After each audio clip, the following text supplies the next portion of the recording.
Hello, I'm Jim Austin, and welcome to Angler's Paradise, home of the professional weekend anglers. This weekend, we're in the beautiful city of Lincoln, Alabama. We're here for the SABBA's fall tournament, but moreover, we're here for the Air Mars College Fund tournament.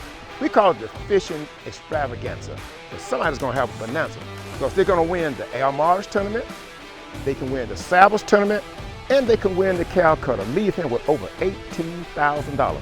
It's gonna be great. But we're gonna talk to some of these guys and get some comments from them as to how they feel about being professional weekend anglers. Come on and follow us. Right here on Angler's Paradise, home of the professional weekend anglers. With me is Armand Johnson. His partner is James Blake, and he's not here at this tournament, but they won the SABBA's Megabucks tournament this past Memorial Day weekend in Greenville, Mississippi. And y'all took home $25,000 plus, wasn't it? Yes, sir. And what they did, they won the tournament the last day. Y'all, what place y'all finished the first day? Second. Finished second the first day, and they won the Calcutta. Add it all up, it comes to over $25,000. Now, he's up here fishing the fall tournament. Now, these guys are tremendous. They're probably some of the best flippers of all the professional weekend anglers, and that was proven at Greenville. Up here, they got grass, and you call it what kind of grass? Fake grass. Call it fake grass. They flipping the grass, but they're not getting the quality fish that they want. No. So what you guys gonna do tomorrow? We're gonna hit some grass early, but then we're gonna be going to docks. Going to docks, all right. Well, that's a good idea. Something we don't like doing. Okay. Well, I feel the same way when I go down to Jackson, Mississippi and fish the Ross Barnett. I don't like fishing the real grass. I like fishing the fake grass, okay? But guys, good luck tomorrow. Yes, sir. Who's fishing with you tomorrow? Albert Jones. All right, well, once again, you guys pull up. Did you win your Calcutta? Yeah. All right. Yeah. We'll see what happens. Right here on Angler's Paradise, home of the professional weekend anglers. With me is Charles Curry. I've been knowing Charles Curry for over 40 years. He and I started as professional weekend anglers many years ago, back in the 80s. Yep. And Charles, what can you say about the professional weekend angler? You've been one of all these. Oh man, I love it. I love it. I love the people that I meet. Wouldn't have it no other way. All the people throughout the country, the South, and part of the North, that I just enjoy fishing and the competition. So. Yeah. Just meeting people like you and the rest of the fishermen. It's really been a pleasure. And I truly feel the same way. Yeah. That's why I tell people that's watching this, if you want to become a professional weekend angler, it's not that hard.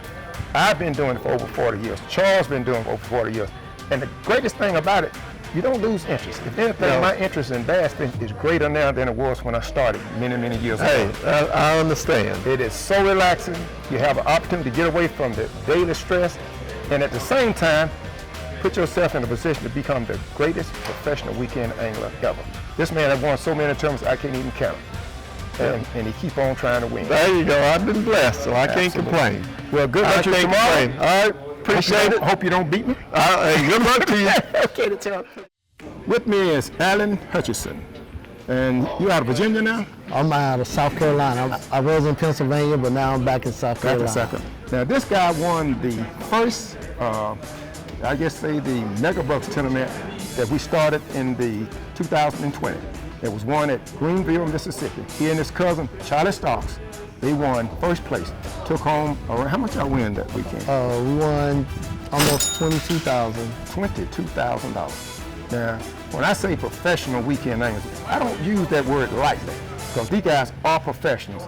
And he went on to win other tournaments that same year. It was a very good year for him. Yes, it was. Sometimes, fishing, that's where it goes. Sometimes you have a good year, and sometimes you ain't the curve that you were the year before.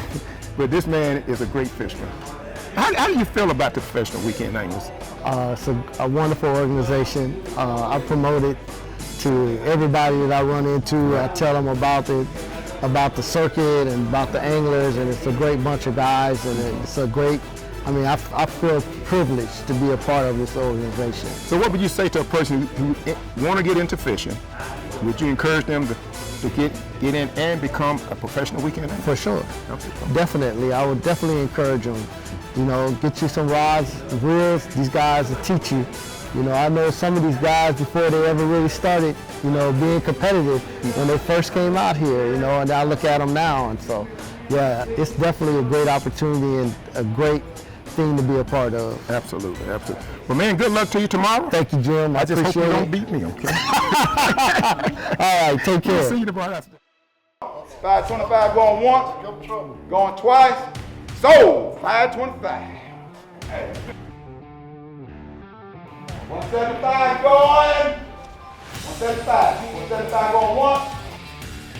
Sold. Well, I feel 150 up top. Do I hear 175? We got 200 right here. Do I hear 225?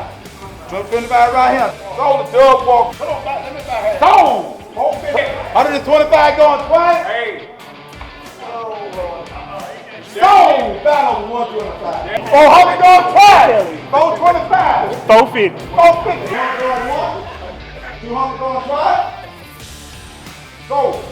This is how it goes. This is your Calcutta. What you got? As you can Them see, it's on the me. money has gone up. Come and win the Calcutta. 750. It's probably going to be about $750 $10,000. going once. Win first place. Tell him he ain't gonna buy half, nigga. Elmar's College Fund. Take 800. home $18,000. 800 going Professional weekend angles. You want to be a part of it? Get in touch with us. Easy, we'll make you a part. $15,235. 15. 15. You lying.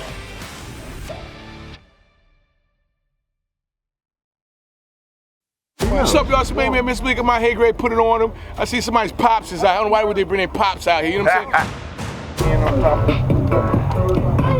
saying? There you go, brother number 1 and brother number 2. I had my first time hooking it up last night. Down In the house, baby, going down.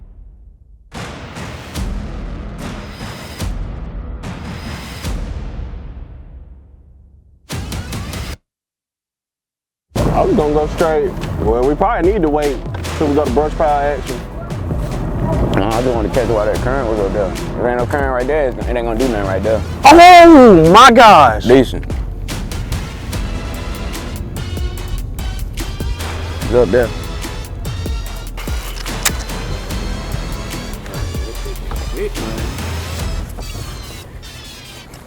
Pressure boil up there, man. It's been rough all day, so I don't know, conditions are a little different than what we expected coming from pre-fishing, and you know, the weather's not always gonna be on point. And you know, there's some curveballs getting thrown at us right now, but we're gonna figure it out. Right now we just hopping brush piles, trying to scan some different stuff, just kind of going with the flow, going with the motion right now, because we can't really put a finger on where they at or what they got going on, but we're keeping an open mind. I feel like at some point before the end of the day, we're gonna run into them. Just gotta keep our head in it.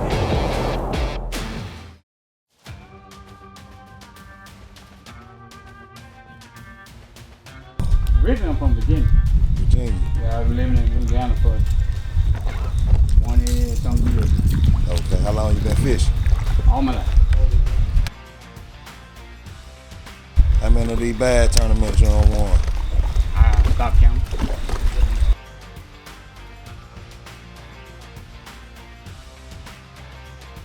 How many of these bad tournaments you done did? How many? Quite a few. How many years you been fishing? Since I was a little boy, since I could put a fishing pole in my hand. I'm from just outside of New Orleans, a little place called Hornville, Okay. Louisiana, the Big Easy. We gonna have some fun.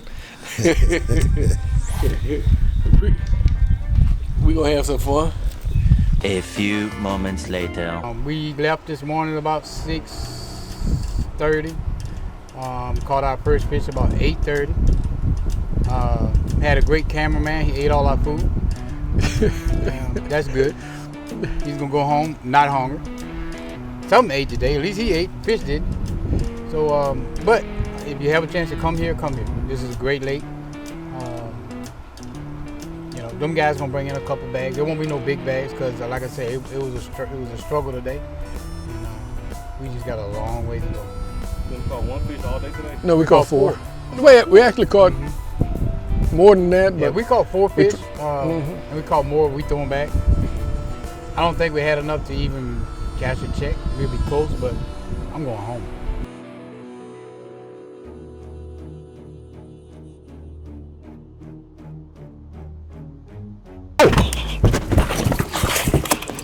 Under the boat with it. Nah, you didn't hook once. This a pressure boy situation. Oh my God. That was him? Yeah, there ain't no leverage on it though.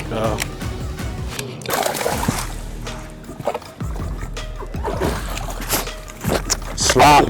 What's that? Go! Slop. Fucking go, man! Go! Slop. Calm your ass down, boy. Go, man! That's how we do it! Crunch time!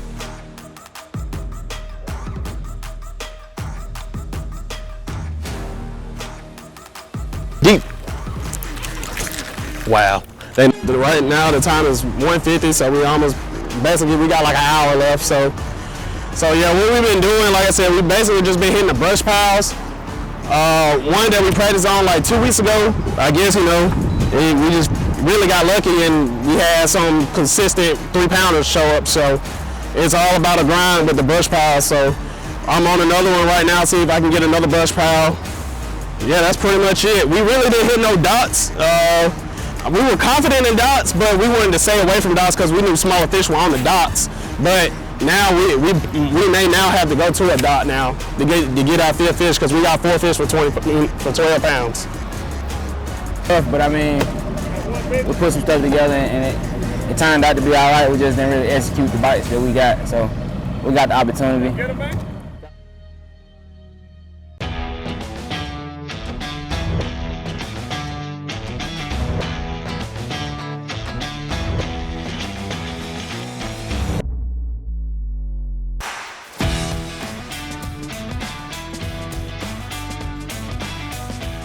Caught a lot of fish. There's not a lot of big ones today. Baby, this is what we do all day. 5 Whopper Juniors, ladies and gentlemen. Got one big one? Oh, shucks. Oh, shucks. Uh-oh, it's going. That's right. Yes, Nick. 5 fish. Looks like, whoa, let's get, hold up. 2, 5 fish, 3 alive. No way, big fish. 3.60. 9.55.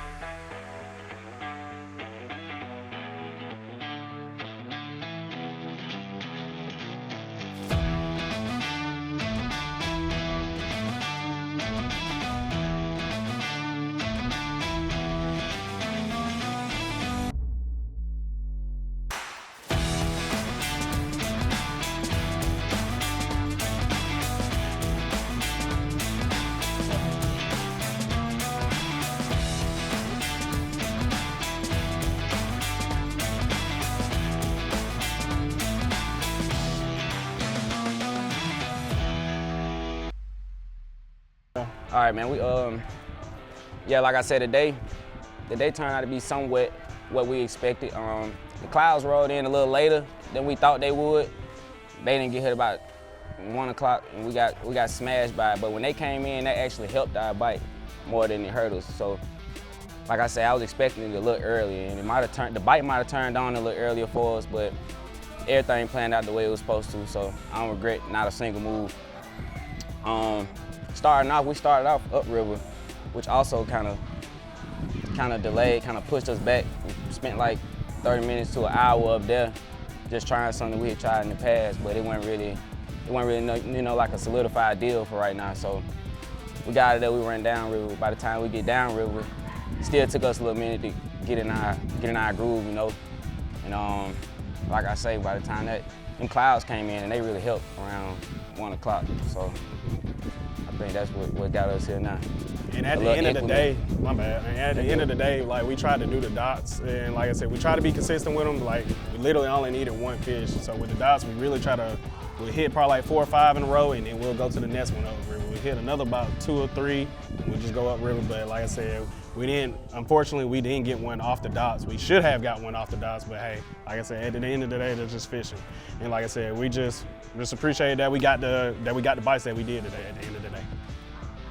So how did boat traffic affects our business. Boat traffic was serious. Was that a factor? Yeah, so when we came downriver, like once we started on our main holes, like it wasn't that bad, but you know, of course, when 10 a.m. rolled in, like that's when we started seeing the little party boaters, all the sea-doos, and you know, all jet skis and stuff like that. So, you know, we just try to keep our head down. So, like I said, our fish was deep, so it really didn't affect us as bad as you know people would think. Like I said, we wasn't flipping docks all day. We did completely everything offshore. So once we did offshore, we stayed on our brush piles. We stayed tight to them, so we wouldn't get off track on them on the contours. And like I said, we caught them. That's it. Welcome back to Angler's Paradise, home of the professional weekend anglers. I talked to you earlier about this tournament. It was a great tournament. Believe it or not, I lost the tournament to second place for having a dead fish. Lost by 0.5. Well, you know, it's somewhat disappointing, but on the other side, it's very, very rewarding because I had an opportunity to come out and fish with all the wonderful, great professional weekend anglers, and we had a great time. But not only did we have a great time fishing, we had a marvelous time just celebrating the legacy of Al Morris. And with me, Alexis Morris, his granddaughter. Give us an idea of what this means to you. Hi everyone, I'm Alexis and this is my grandmother, Helen Morris, and we are the board of the A.L. Morris Scholarship Foundation, but we also lead the A.L. Morris Fishing Tournament. We've been doing this for 20 years, so this year we celebrated our 20th year alongside SABBA, and we are super, super grateful for this opportunity to celebrate the legacy that is Al Morris, who is the original founder of the original Goldenrod Bass Club. So thank you all for tuning in, coming, and thank you, Mr. Austin, for having us. I'm so super excited for next year and all the years to come. Well, you know, we have been working with the Al Morris College Fund ever since the very beginning. It was a little rocky at first to kind of get us all together and start working, but we finally did it. And now we thoroughly enjoy it. As you can see, the excitement from the fishermen who was here. They're excited about fishing with SABBA, but they're just as excited about fishing with the Al Morris College Fund. Because the older guys like myself remember Al. Al was a super person. But one thing he enjoyed most, that was making sure that underprivileged children had an opportunity to get an education. And indeed he did. And the legacy is being carried on by his beautiful wife, Miss Helen Morris, and his granddaughter, Alexis Morris. And we just want to thank them for allowing us, because they know we're here for them. We got your back. And I want to thank all you guys who came out to fish with us. We enjoyed having you. And just keep on watching Angler's Paradise, home of the professional weekend angler.